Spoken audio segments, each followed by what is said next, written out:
correr como estábamos anteriormente. Es el llamado que yo quiero hacer. Saquémonos de la mente, hey, me voy a vengar, ahora mira lo que me hicieron, mira estos bailando, mira, señores, saquémonos eso de la mente, porque eso nos lleva a pensar con el hígado y empecemos a pensar en Panamá. Y un llamado a las autoridades del gobierno a, oye, piensen en política, hay algo que se llama control de daños. Oye, si yo me muevo de frente o doy un paso enfrente, debe haber alguien que me diga, ese es el camino, o ese no es el camino porque vas a tener que pagar X consecuencias. Si yo doy un paso atrás, este es el beneficio o el perjuicio que vas a tener. Si yo me muevo a la derecha o a la izquierda, pero para eso hay que tener un equipo de gente pensando en lo bueno, lo malo y lo feo de lo que pudiera pasar si tú das un paso en falso. Entonces, eso se llama y debe haber un equipo para manejar lo que se denomina control de daños. Háganlo, háganlo, revisen esa página, señoras y señores, porque creo que no hay gente pensando en lo bueno, lo malo y lo feo de los pasos que den como gobierno algunas de las figuras de la actual administración. César Ruilova. Bueno, ayer casualmente comentamos, ¿no? De la situación, realizamos una crítica vertical pero respetuosa, un llamado de atención a la corrección ética. El poder tiene algunos elementos, el poder político tiene unos elementos interesantes, ¿no? Que generan la posibilidad de estar en la cúspide, en la cima. Y ahí es donde llegan los valores, los controles y la regulación del ser humano, político o no, en cualquier esfera que se encuentre. Pero la distinción en este caso con nuestra querida población tiene que pasar por las consecuencias de una mala decisión. Porque la democracia tiene una válvula, don Álvaro. Si usted encuentra y hace una reflexión después del periodo que ellos no le hicieron bien, la válvula de escape es no reiterarle el apoyo político. Pero si a usted le da COVID por una decisión por ira o por lo que sea, para vengarse, entonces ahí no hay ninguna válvula. No puede haber ninguna válvula. Así que hay que tener mucho cuidado con estas respuestas masivas, estas respuestas irreflexivas de nuestra población, y ahora que vamos a tener momentos y semanas de reflexión personal por las consecuencias que puede ocurrir. Así que no es válido, no es dable que bajo ningún concepto que queramos ahora pensar que podemos hacer lo mismo o que es posible hacer lo mismo por las consecuencias que eso puede generar. Así que yo sigo pensando en que nuestra población aplica el sentido común, aplica esa inteligencia popular y va a esperar su momento para tomar una decisión frente al aspecto político. Todos tenemos que hacer la misma fuerza para seguir avanzando con este asunto del COVID. Tenemos que hacer la fuerza y apoyar al gobierno ahora mismo para que pueda adquirir cuanto antes todas las vacunas posibles. Entendemos que hay una organización establecida, faltan las vacunas, faltan los insumos y todos tenemos que mirar esa misma dirección. No nos beneficia como país mirar en direcciones distintas. No hay intereses políticos ahora mismo que nos puedan variar la mirada hacia el objetivo final. Todos en la búsqueda de las vacunas que nos pueden hacer efectiva y materialmente normalizar nuestra vida. Necesitamos empezar a normalizar nuestra vida en todos los aspectos en la que ella indica. Así que el llamado, para mí, sigo siendo positivo, sigo siendo, creo en nuestro pueblo y en la inteligencia popular de nuestro pueblo, Álvaro. Interesante. Rolando, no sé si quieres hacer algún aporte, porque usted es parte de esta sociedad y también se beneficia o se perjudica dependiendo del camino que tomemos. Totalmente, César y Álvaro. Yo creo que aquí tenemos que ponernos claros de que la pandemia no se ha ido. El virus está ahí afuera y todavía no tenemos las condiciones para poder vacunar a nuestra población. Así que no se puede bajar la guardia, incluso hasta cuando llegue el momento en que la gran parte de la población pueda ser vacunada, tenemos que mantener una actitud conservadora, porque no hemos podido controlar eso plenamente. Nos va a tomar a lo mejor más tiempo hacerlo. Así que nosotros le pedimos a la población que sea prudente y que entienda que todavía el peligro existe y que definitivamente el tomar una decisión diferente lo que nos va a acarrear es más sinsabores, más problemas, más muertes, y definitivamente no es lo que el país necesita ahora mismo. Sí, vamos con usted, Rolando. Vamos a hacerlo por acá. Usted debe tener información importante también. Comenzamos. Con mucho gusto, Álvaro. Mira, casualmente lo que les decía, tenemos las últimas cifras publicadas por la Superintendencia de Bancos y que aparecieron hoy en el diario La Prensa, donde se hace una comparación de los resultados del mes de enero del 2021 comparativamente con el 2020. Y hemos visto que la situación todavía no mejora. Tenemos una caída de 35.3% en el otorgamiento de nuevos préstamos, comparativo un año contra el otro. También hemos visto una caída de 4.7% en utilidades y un aumento de 46% en gastos de provisiones que tienen que hacer los bancos. Entonces, ¿qué es lo que nos quiere decir esto? Que definitivamente la cosa todavía no está en una situación de mejoría. Tenemos una situación que, por ejemplo, este año tuvimos un cierre a principio de año que definitivamente no hizo que la rueda económica comenzara a caminar de manera prudente. Entonces, en ese sentido, tenemos que estar bien conscientes de que esta recuperación lo más probable es que vaya a tomar un poquito más. Ahora, tú mencionaste un detalle muy importante y es que de acuerdo, y valga la redundancia, al acuerdo 13-2020, los bancos tenemos hasta el 30 de junio de este año para hacer lo que sería un arreglo con los clientes para tratar de normalizarlo de una manera u otra para que se vuelvan a recuperar y normalizar su actividad crediticia. ¿Qué sucede? Ya faltan 3 meses para eso y definitivamente hay mucho trabajo que hacer y eso se refleja en que todavía 22.286 millones de dólares se encuentran como créditos modificados. Entonces hay que hacer una labor muy grande. Entonces, ahora, esa no es una decisión de los bancos plenamente. Tenemos que esperar entonces que el regulador haga un análisis de estos números para ver si entonces vamos a tener que hacer otra vía, otro movimiento quizás de fecha para poder seguir con este proceso de ayudar a los clientes. La parte positiva, que es bueno decir también la parte que es buena, es que los bancos gozan de una gran liquidez y son muy robustos en la parte de capital. O sea que estas son situaciones que todavía los bancos pueden manejar perfectamente, pero definitivamente no hay todavía signos de mejora en la actividad económica bancaria y tenemos que hacer todo lo posible para poder ayudar a los clientes a recuperar su situación. Sí, la gente, hay sectores de la sociedad que piensan que el negocio del banco es quitarme la casa o quitarme el carro o quitarme el negocio. Y yo les puedo decir, porque he vivido con una banquera toda mi vida, que es mi esposa, que ese no es el interés de ningún banco. Ningún banco está reuniéndose todas las mañanas para quitarle la casa a nadie. Esa es la última opción que tiene un banco ante la negativa o la imposibilidad de un cliente de cobrar. De quitarle el carro, mucho menos, porque el carro es peor. El carro se devalúa ahí en un patio debajo del sol y la lluvia y cuando el banco va a tratar de venderlo, tiene que prácticamente regalarlo.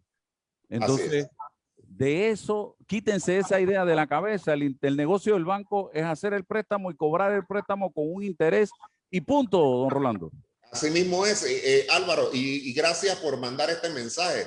Los bancos no estamos interesados con quedarnos con las propiedades de nadie. Nosotros sabemos perfectamente y comprendemos la crisis que estamos pasando y todo lo que podemos hacer es en ayudar a los clientes y lo vamos a hacer de todas las formas que podamos tener. O sea, aquí donde también viene la creatividad y la inventiva y la buena disposición que han demostrado los bancos con los clientes. Definitivamente pueden haber una que otra situación, pero nosotros les encomendamos que asimismo, a través de las redes sociales de la asociación bancaria, que son bien amplias, nos hagan saber cualquier situación que ustedes consideren que no ha sido correcta por parte de uno de nuestros agremiados e inmediatamente lo atendemos. Pero la idea, tal como ha dicho Álvaro claramente, no es quedarnos con las propiedades de nadie. Nosotros estamos aquí para ayudar a los clientes porque comprendemos que esta es una situación que no es propia de nosotros, sino una situación a nivel mundial y que va a tomar tiempo salir de ella. Así que nosotros todo lo que queremos es mostrar solidaridad con nuestros clientes y nuestros depositantes. César. Rolando, tú estableces una cifra de verdad que significativa, un 35.3% en la caída del otorgamiento de préstamos. ¿Cuál es la visión general del sistema bancario panameño frente a esto? ¿Hay algún tipo de rubros, de espacios para la reinvención, para ir activando esos préstamos? ¿O hay una posición conservadora frente a la realidad que existe a la espera de la llegada de junio, ¿no? De qué va a pasar frente a los arreglos de pago que se han hecho? ¿Cuál es la visión? Sí, mira, la visión ahora mismo que nosotros tenemos que concentrarnos en las industrias donde realmente sabemos que pueden avanzar. Por ejemplo, en esa caída de 35.3% del mes de enero comparativo con el año pasado, hay un rubro que se ha crecido, por ejemplo, el sector agropecuario. Porque el sector agropecuario genera la comida y es lo que necesitamos nosotros para poder sobrevivir. Entonces eso es un elemento positivo. La parte que realmente ha afectado es la parte de consumo. ¿Y por qué eso se da, César?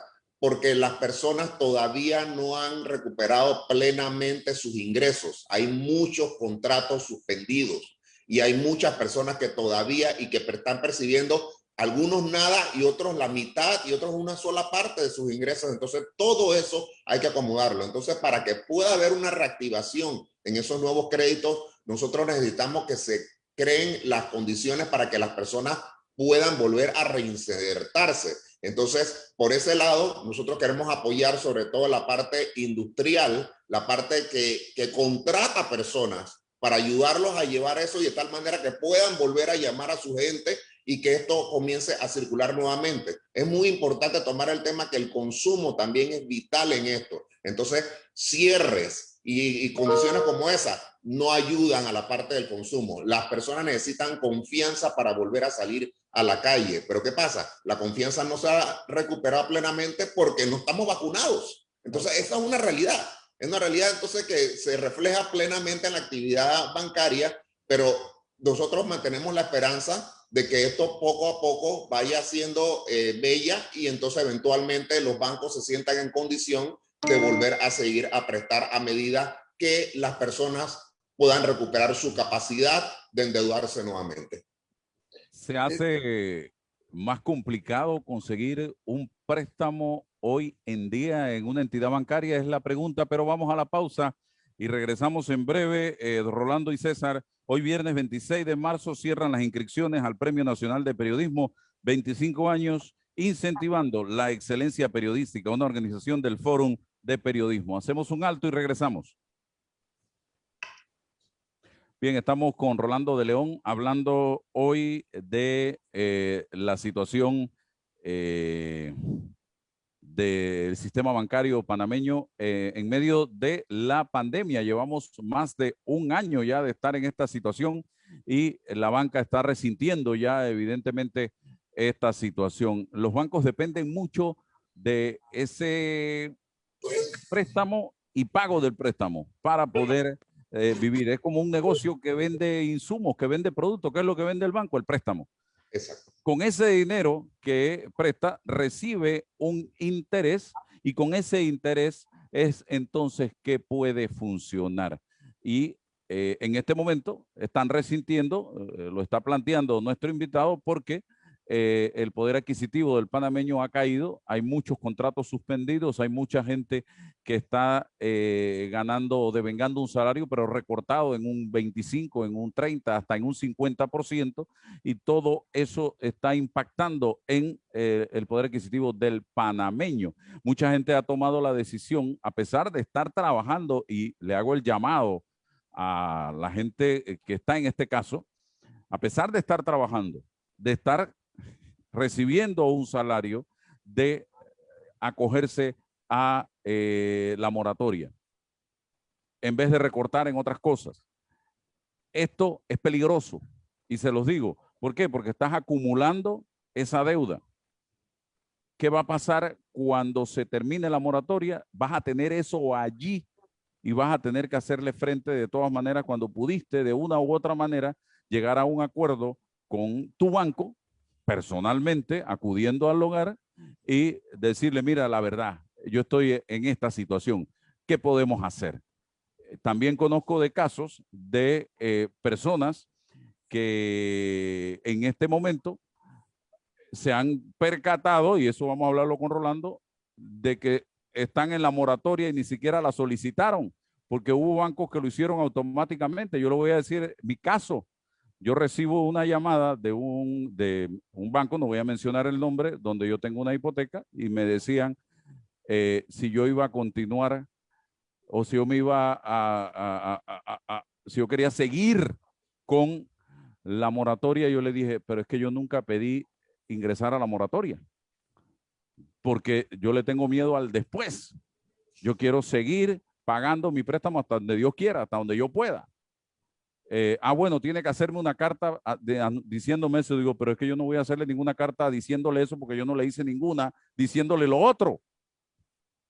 Así que, entonces, hablamos como personas adultas, nos entendimos y todo quedó en regla. Pero es por eso lo importante o la importancia que tiene que usted, estimado amigo que me está sintonizando, no se desconecte de su banco.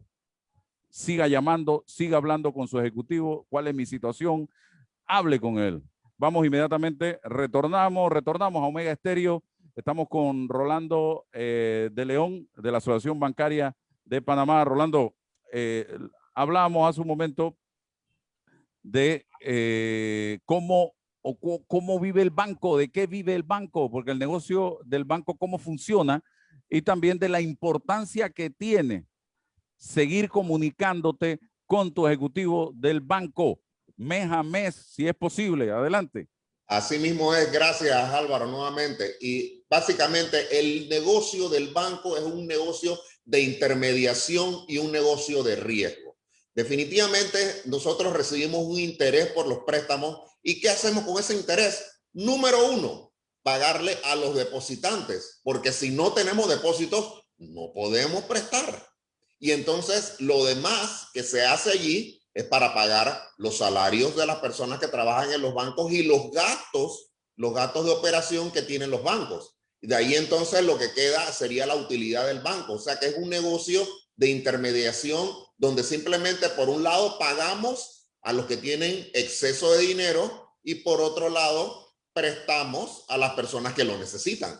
Entonces, eso es una situación que nosotros tenemos que estar monitoreando día a día, y es por eso que es muy importante, tal como tú lo dices, que los clientes nuestros que en un momento tengan alguna necesidad no se mantengan alejados de los bancos, sino todo lo contrario, bien de cerca, porque el banco va a buscarle una solución. Tal como dijimos anteriormente, no nos interesa hacerle daño al cliente. Nosotros tenemos que cumplir con los depositantes, tenemos que cumplir con los clientes, tenemos que cumplir con nuestros colaboradores, tenemos que cumplir con todos los proveedores de servicios que dependen de la actividad bancaria. Así que eso es una situación de la cual los bancos van a continuar, afortunadamente, porque tienen la fortaleza, tenemos la liquidez, tenemos la capacidad por medio del capital que tienen los bancos, y definitivamente tenemos que mantenernos hacia adelante. Así que nuevamente le pedimos a nuestros clientes que no se alejen de nosotros. Sí, que no den por entendido, disculpa César, que no lo den por entendido o por un automático de que el banco está haciendo allá o aplicó la moratoria y yo no tengo nada que ver y después veré qué hago después del 30 de junio. César. Sí, bueno, el caso que tú establecías, Álvaro, ¿no? Del tema de la moratoria. A mí me aplicaron la moratoria sin haberla requerido y me aplicaron los intereses y todo a los cargos de la hipoteca, ¿no? Cuando yo vi el estado de cuenta, entonces dije, pero bueno, al final eso se pudo resolver, pero hay que estar muy pendiente sobre la situación de cada uno. Y la pregunta, Rolando, tiene que ver con esto, con los parámetros para calificar el historial de crédito dentro del contexto de la pandemia. Eso ha variado. ¿Qué parámetros o qué elementos va a tomar en cuenta el banco para examinar ahora con detalle el tema de historial de crédito? Y lo otro, he notado, históricamente, no necesariamente este año, pero ha estado ocurriendo, la compra accionaria de nuestros bancos por parte de capital extranjero. Eso cómo influye en nuestra economía, en nuestra tradición bancaria, para que nos ayudes a entender esto, Rolando. Con mucho gusto, César, y muy interesante tu pregunta. Mira, en lo que se refiere a la parte del historial de crédito, eso no está siendo afectado porque parte de las medidas tomadas para el proceso de la moratoria es que no se afectara el historial crediticio de las personas. O sea que mientras las personas estén en una situación especial, no se les va a poner una calificación negativa en su historial de crédito. Aparte que también el historial de crédito bajó de 7 años a 5 años. O sea, se han puesto condiciones incluso mucho más cómodas para las personas y eso va a ir cambiando a medida que entonces que la situación económica comience a mejorar. Así que definitivamente en ese lado no debería haber ningún problema. Por el otro lado, lo que tú dices acerca de los capitales de los bancos y las posibilidades de compra de bancos por parte de organismos internacionales, en este momento, cuando todavía los bancos, tanto locales como internacionales, están saliendo de esta situación, posiblemente no veamos nada por ahora, pero la consolidación bancaria, sí yo pienso, y eso es una opinión personal mía, que pudiese continuar. O sea que en el futuro es muy probable que vengan otras franquicias internacionales a adquirir operaciones locales. Eso ya venía con mucho énfasis e incluso antes de la pandemia se dieron 2 operaciones importantes en la banca local. Yo creo que eso va a continuar porque hay un elemento muy importante y es que cuando vienen las franquicias internacionales bancarias vienen detrás de grupos muy grandes que definitivamente tienen toda clase de elementos que también ayudan a dar un servicio bancario eficiente. No es que quiere decir que los bancos locales no lo tengan, los bancos locales lo hacen muy bien, pero definitivamente que si hay oportunidad para adquirir una buena operación bancaria local, estoy seguro que existen allá afuera firmas que lo están considerando. Sí, César, Rolando, un tema que ha estado muy de moda en los últimos meses ha sido el tema de la calificación de riesgo. Hablamos mucho de calificación de riesgo. Hablamos también de las listas grises, una cosa que va vinculada a la otra.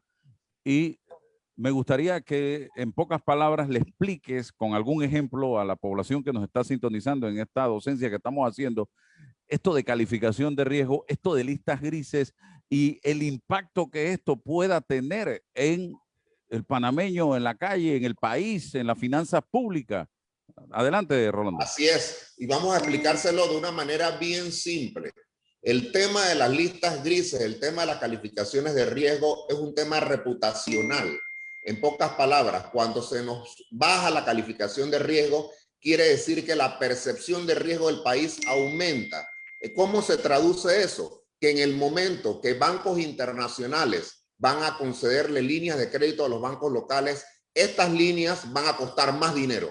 Entonces, el conseguir dinero por parte de la banca internacional se va a acrecentar y entonces, asimismo, los préstamos que entonces se le otorgan a las personas van a aumentar las tasas de interés y eso no es lo que queremos. Nosotros queremos que Panamá goce de una calificación de riesgo de grado de inversión que todavía la mantiene para que esos dineros los podamos conseguir a precios baratos y a la misma vez entonces prestar con intereses bajos. Así que definitivamente que eso nos causa un gran problema y el tema de las listas grises no ayuda. Tenemos mucho trabajo que hacer ahí y se ha estado haciendo muchísimo desde hace varios años, pero cada vez que vamos avanzando en el tema de las listas grises con otros países, con el tema de Gafi y demás, cada vez la barra nos las van subiendo más. ¿Y qué pasa? Porque son estándares internacionales a las cuales todos los países tienen que acomodarse y nosotros tenemos que hacer lo mismo. Lo que tenemos que hacerlo es con un poquito más de velocidad.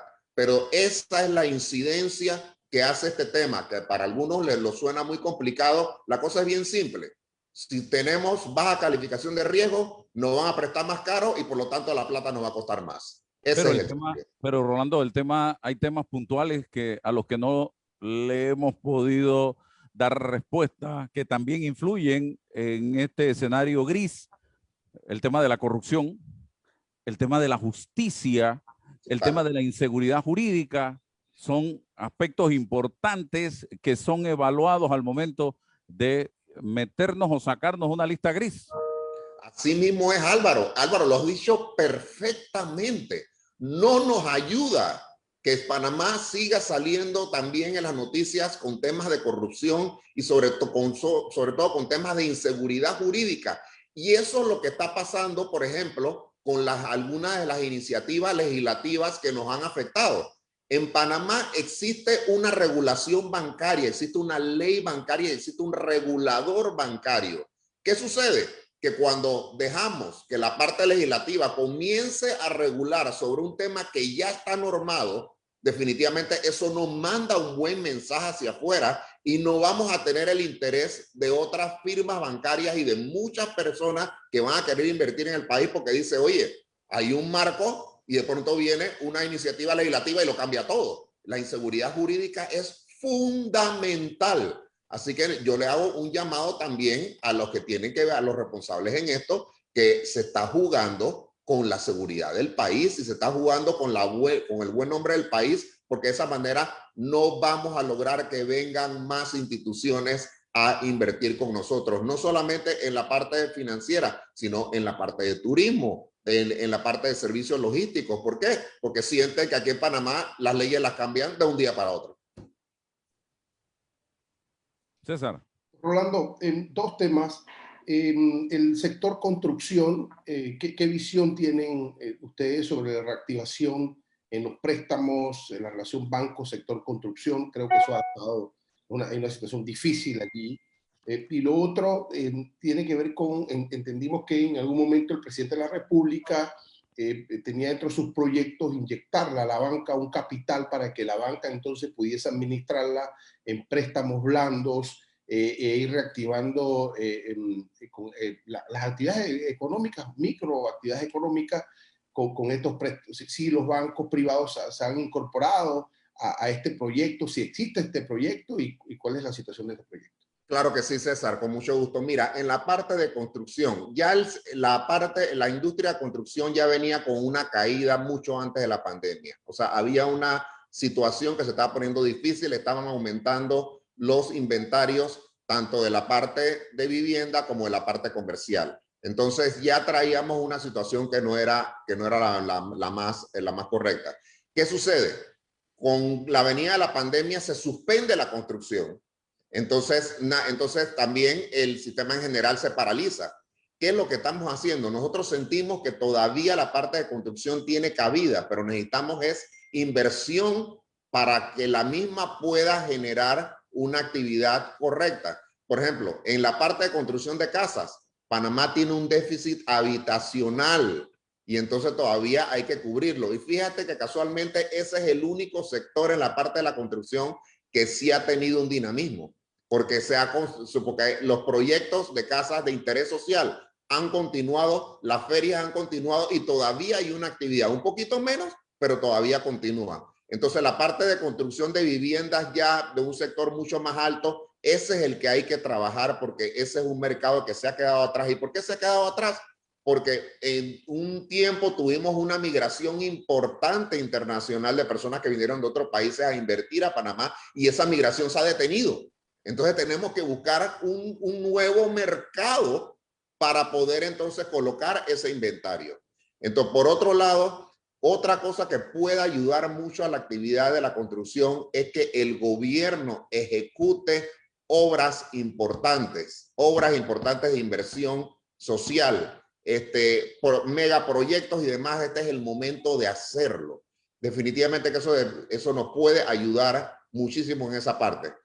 Con relación a la segunda pregunta que me hacías, nosotros sí hemos recibido de parte de un programa que se estableció a través del BID para la ayuda de las pequeñas y medianas empresas. Eso se hizo a través de un programa que está manejando el Banco Nacional de Panamá, donde les tiende líneas a los bancos que tienen negocios en ese sector.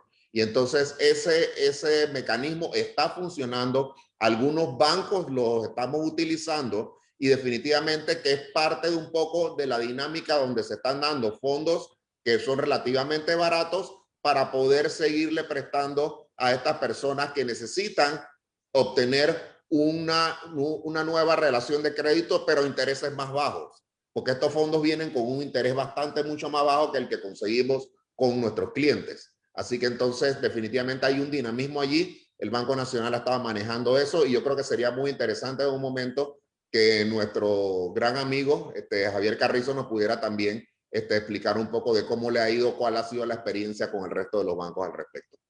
Tengo dos temas importantes. Uno, dándole seguimiento a esta respuesta suya, don Rolando, y es el que tiene que ver, primero, la actividad legislativa y el daño que la misma le pudiera estar generando a el sistema bancario. Medidas que se pudieran estar tomando desde la Asamblea Nacional de Diputados. Luego, me gustaría hablar un poco de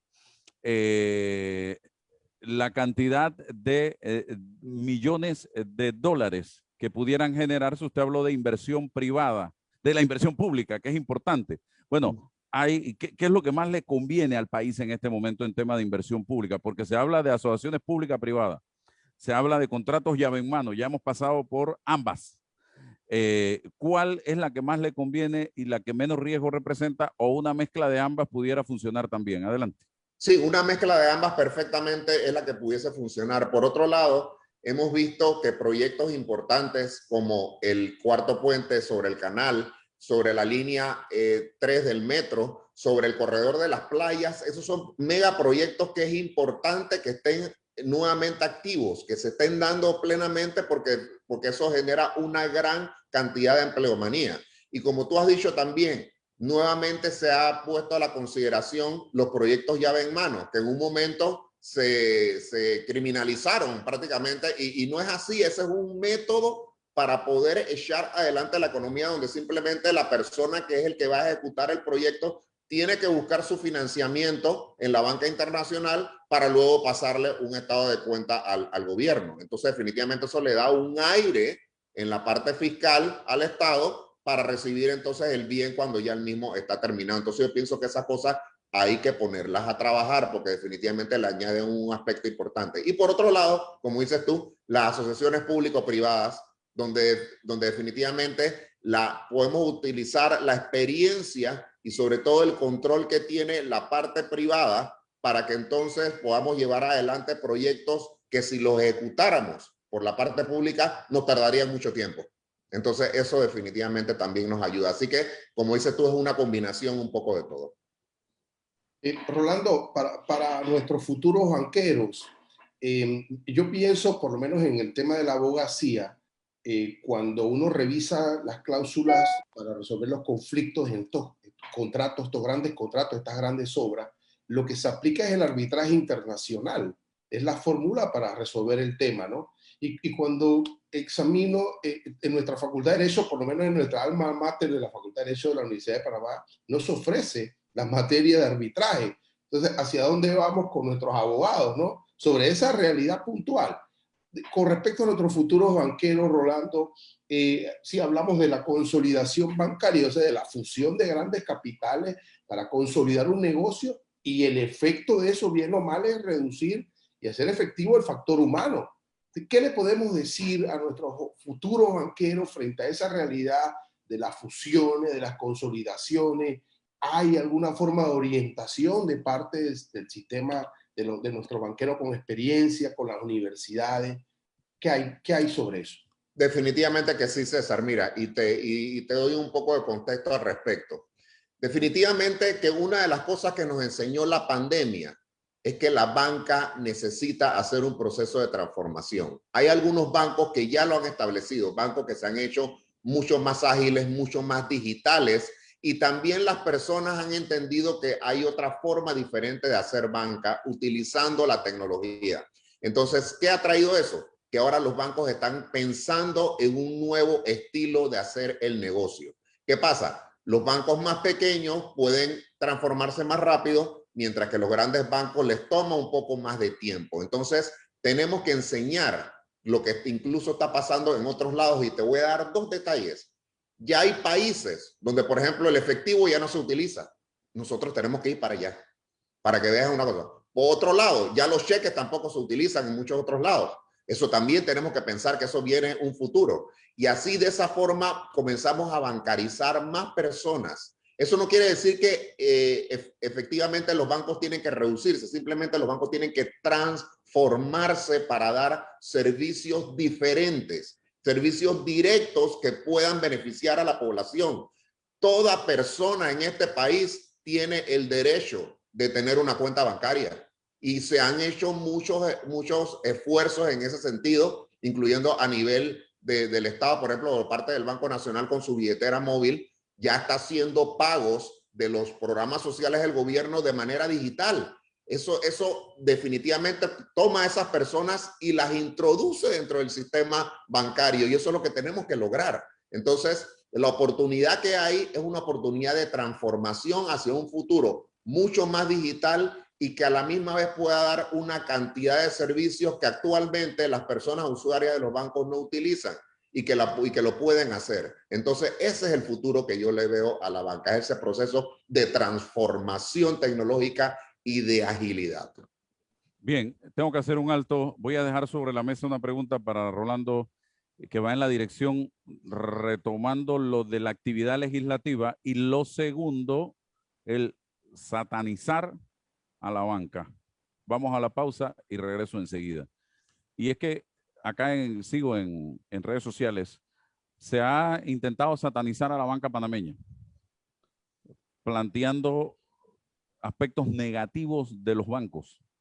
Yo le pregunto a usted, estimado amigo, que tiene hoy su casita, que tiene hoy su carro, que tiene hoy su pequeño negocio, ¿a dónde recurrió usted precisamente para conseguir su primer préstamo, su segundo préstamo?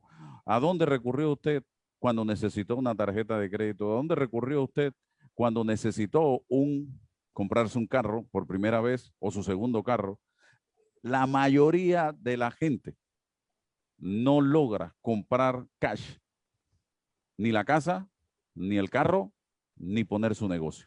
Siempre necesitamos recurrir a una institución bancaria que nos abre las puertas precisamente para lograr esos objetivos. Y qué bonito y qué sabroso se siente cuando tú comienzas y te sientas en una casita de los metros cuadrados que tú quieres, ya sea con los muebles pequeños o con la camita dentro de la casa, y tú dices, wow, mira lo que estoy logrando, mira hasta dónde estoy llegando, y te vuelves a poner metas y te vuelves a hacer proyectos en tu vida. Entonces, ¿a dónde recurriste? Al banco. No podemos estar hoy viendo a los bancos como Satanás, porque ese banco, con las condiciones evidentemente del mercado, fue el que nos dio la mano en un momento determinado para poder echar adelante. Yo conozco de países donde conseguir un préstamo de un banco es extremadamente difícil. Y cuando esas personas vienen a Panamá se dan cuenta, oye, qué fácil es conseguir un préstamo en este país. En el mío no es así, dicen muchos.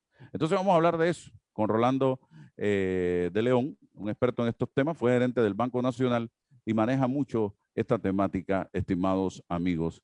Les pongo el caso de Venezuela. Vaya usted a buscar un financiamiento para una casa o para un carro en Venezuela. Un país que hace 20 y tantos años era el país más rico de América Latina. Ejemplo a seguir. Nosotros hablamos de Venezuela, wow, y nos quitábamos el sombrero. Vaya usted a ver cómo está hoy día ese país, estimados amigos. ¿Y por qué hablo de los venezolanos? Porque muchos están aquí en Panamá y nos ponen el ejemplo de lo que era su país hace más de 20 años. Un país sumamente rico. Hoy está sumido en la pobreza y en la miseria y en las estadísticas aparece como uno de los países, si no el más, uno de los más pobres del mundo. Gente comiendo comida de la basura. Y esas imágenes no son inventadas ni son planificadas. Así que vamos en breve a regresar con esto de la satanizar a los bancos. ¿Estamos listos ya para la señal? Omega Estéreo, regresamos, Rolando. Hay sectores satanizando la banca y hablaba yo de ¿en quién o a quién miramos cuando necesitamos comenzar un proyecto, ya sea familiar o comercial? Así mismo es. Mira, Álvaro, y qué bueno que has traído este tema, porque nos permite también hablar de las opciones que tenemos como país comparativamente con otros hermanos países que tienen una situación muy diferente. Primero que todo, nuestro país tiene una banca dolarizada. Eso ha traído un beneficio desde que la República se fundó. ¿Por qué? Porque eso nos ha permitido mantener una economía libre de una evaluación, de una racha inflacionaria. ¿Por qué? Porque estamos pegados ante el sistema más poderoso financieramente del mundo. Y eso ha traído una ventaja.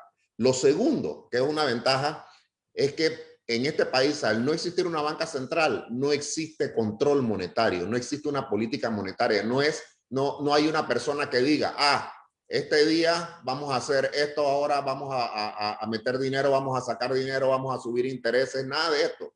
Nosotros no tenemos a nadie que pueda intervenir directamente en la actividad bancaria, sino que todo es libre oferta y demanda en una economía dolarizada. Y eso ha sido una ventaja. Pero la tercera ventaja más importante es que en la actualidad tenemos 40 diferentes instituciones bancarias, franquicias bancarias, donde los clientes se pueden acercar para hacer sus negocios. Si por una casualidad usted tiene una mala relación con uno de sus bancos, tiene 39 otras alternativas que puede acercarse.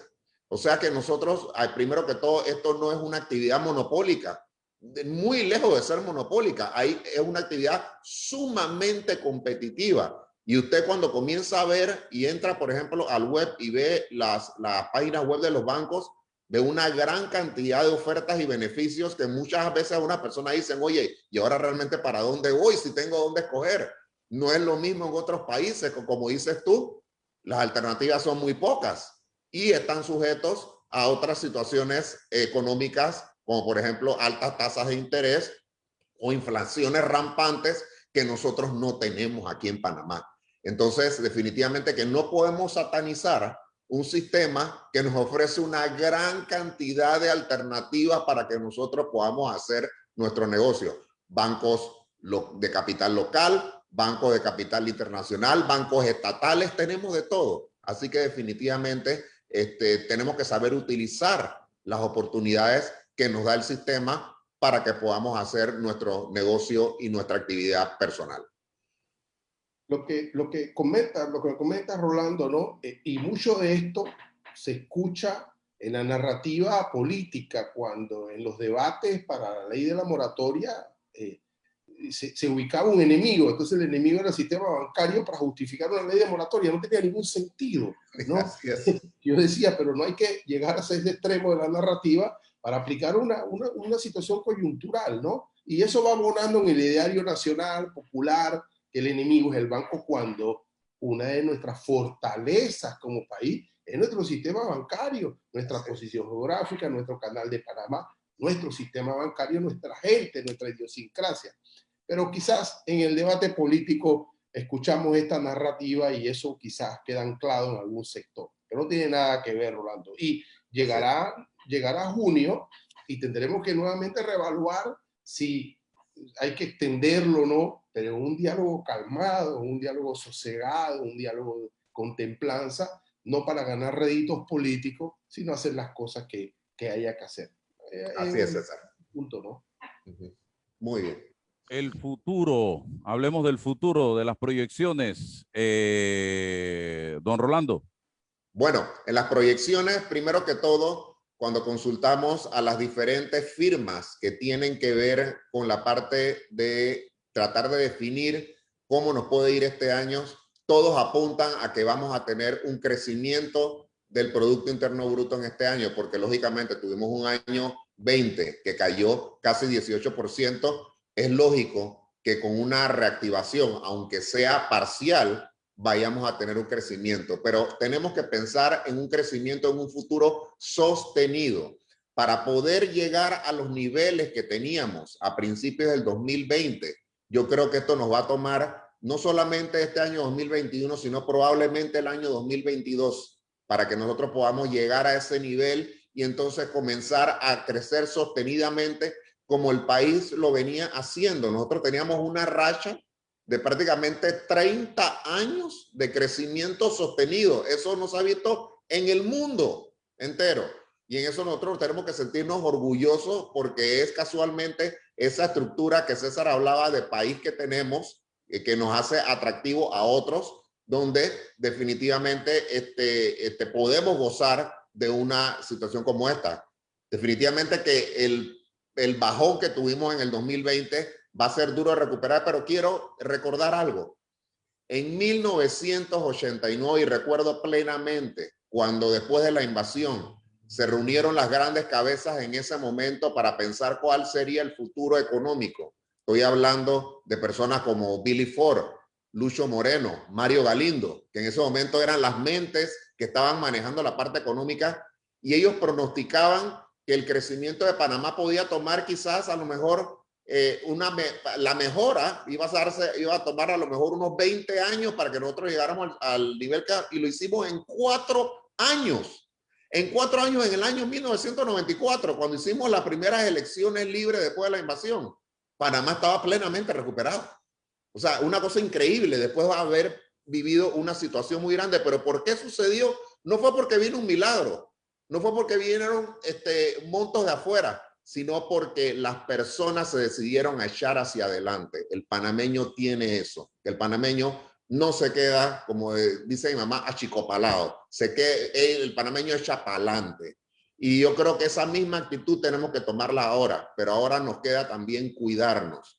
Pero creo que hay un sentimiento de que la gente quiere hacer cosas diferentes, y eso es por lo que hemos visto también en la parte laboral. Muchas personas lo que han hecho es al verse afectado su parte laboral se han transformado y están haciendo otras cosas. Entonces eso es lo que es parte de nuestra naturaleza como país. Siempre hemos ido hacia adelante. Entonces, ¿qué depara el futuro? Ese entusiasmo. Mientras más entusiasmo le metamos, la recuperación va a ser más corta.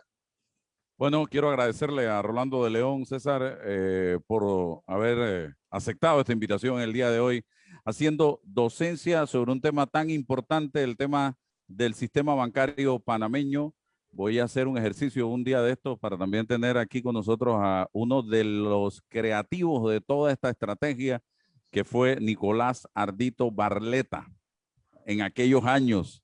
Década del 70, Rolando. En el 70, exactamente, en el 70. Él fue el creador del centro bancario. Exacto. Así que en estos días me llamó y voy a invitarlo porque yo creo que sería interesante escuchar parte de lo que fue aquello y un balance histórico de todo lo que ha estado pasando en nuestro país. Esas son mentes brillantes que tenemos que escuchar para volver a la sintonía como país. Así que gracias, Rolando. A la orden siempre, Álvaro. Tú sabes, César, qué gusto de verte. Un abrazo, Rolando, encantado. Bueno, igual. Gracias a todos los oyentes de Omega Estéreo y a los que nos sintonizan por redes sociales. Nos vemos el lunes si Dios nos da permiso. Buen fin de semana. Buen fin de semana.